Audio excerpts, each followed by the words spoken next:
Assalamualaikum warahmatullahi wabarakatuh. Perkenalkan, kami dari kelompok G, mata kuliah pengantar akuntansi, akan mempresentasikan dengan judul Jurnal Khusus. Sebelumnya, perkenalkan, nama saya Asrul Najwa dengan NPM 3 digit terakhir 254. Perkenalkan, saya Vidya Labibah Hasnata Zafran, NPM belakang 263. Perkenalkan, nama saya Farah Hera Fayaza dengan NPM belakang 266. Perkenalkan, nama saya Tauku Muhammad Farizal Alfarezi dengan NPM akhir 294. Di sini saya akan menjelaskan mengenai pengertian dari jurnal khusus. Jadi jurnal khusus adalah jurnal yang dikelompokkan sesuai dengan jenis transaksinya, bisa berupa penjualan, pembelian, penerimaan kas, dan pengeluaran kas. Setiap terjadi transaksi, petugas pembukuan bertugas untuk mengidentifikasi jenis transaksi dan mencatatnya ke jurnal khusus. Di sini saya akan menjelaskan tentang manfaat jurnal khusus. Ada 4. Yang pertama adalah memungkinkan pembagian pekerjaan atau spesialisasi. Pembagian pekerjaan dapat dilakukan dengan baik karena terdapat beberapa jurnal sesuai jenis transaksinya, sehingga sangat mungkin satu orang menangani 1 atau 2 jurnal. Yang kedua, memudahkan posting ke akun besar. Penyelenggaraan jurnal khusus memudahkan untuk memposting ke buku besar karena jurnal khusus dipindahkan ke akun buku besar secara berkala. Manfaat jurnal khusus selanjutnya yaitu memungkinkan pengendalian internal yang lebih baik. Jadi, pengendalian internal akan lebih baik apabila hanya satu orang petugas yang menangani 1 atau 2 jurnal khusus. Kemudian, menghemat biaya. Pada jurnal umum, untuk 100 kali transaksi yang sama dibutuhkan 100 kali posting ke akun buku besar. Sedangkan pada jurnal khusus, posting pada akun buku besar dapat dilakukan 1 kali saja, sehingga dapat menghemat kertas dan tenaga. Kemudian terdapat 4 pengelompokan transaksi. Yang pertama yaitu jurnal penjualan yang digunakan untuk mencatat penjualan barang dagangan kepada pihak lain yang dilakukan secara kredit.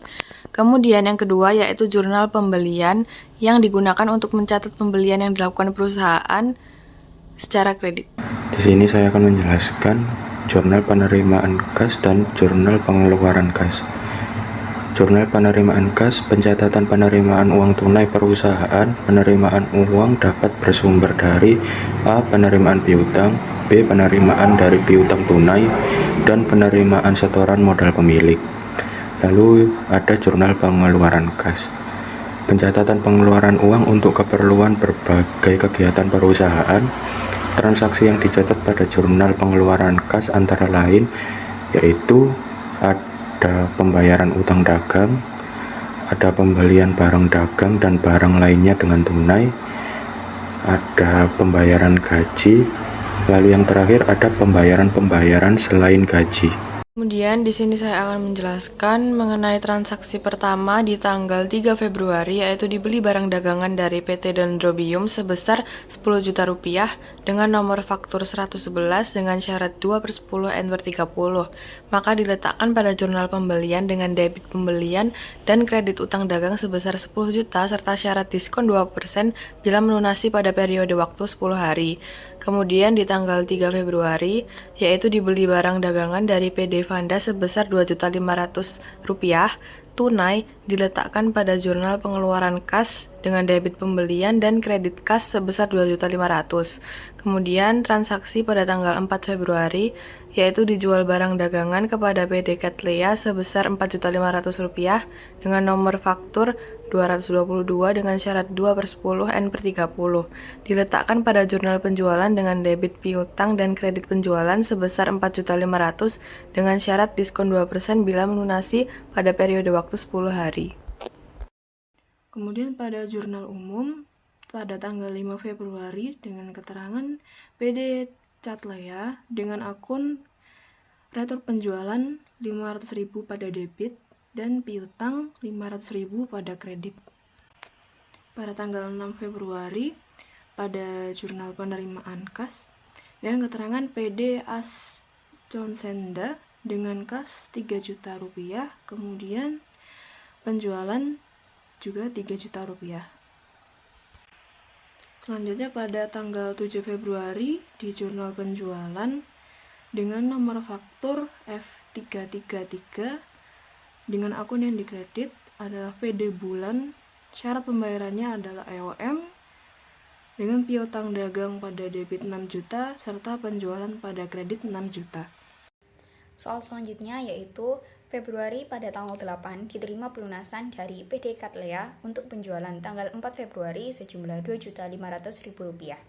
Maka pencatatan pada jurnal khusus yaitu masuk pada jurnal penerimaan kas dengan pencatatan tanggal 8 Februari keterangan PD Katlea kas pada debit sejumlah Rp2.500.000, kemudian piutang dagang pada kredit sejumlah Rp2.500.000.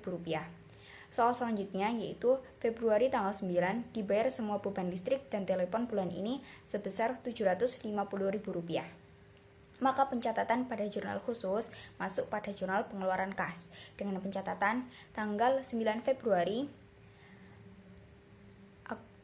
serba-serbi pada debit dengan penulisan akun beban listrik dan telepon sejumlah Rp750.000, kemudian kas pada kredit sejumlah Rp750.000. Kemudian Februari pada tanggal 10 dibayar semua hutang kepada PT Dendrobium. Maka pencatatan pada jurnal khusus masuk pada jurnal pengeluaran kas. Dengan pencatatan tanggal 10 Februari keterangan PT Dendrobium hutang pada debit sejumlah Rp9.800.000, kemudian kas pada kredit sejumlah Rp9.800.000. Di sini saya akan menjelaskan jurnal penerimaan kas tanggal 12 Februari. Keterangannya Bank BNI, kasnya Rp250.000, lalu akunnya pendapatan bunga, jumlahnya Rp250.000. Lalu tanggal 14 Februari keterangannya PD Kamboja, kasnya Rp900.000, akunnya peralatan kantor, lalu jumlahnya Rp900.000. Lalu saya akan menjelaskan jurnal penjualan tanggal 15 Februari, nomor fakturnya 231, akun yang dikredit PD Asjo Sentrum, syarat pembayarannya EOM, piutang dagang di debit dengan jumlah 1.500.000 dan penjualannya di kredit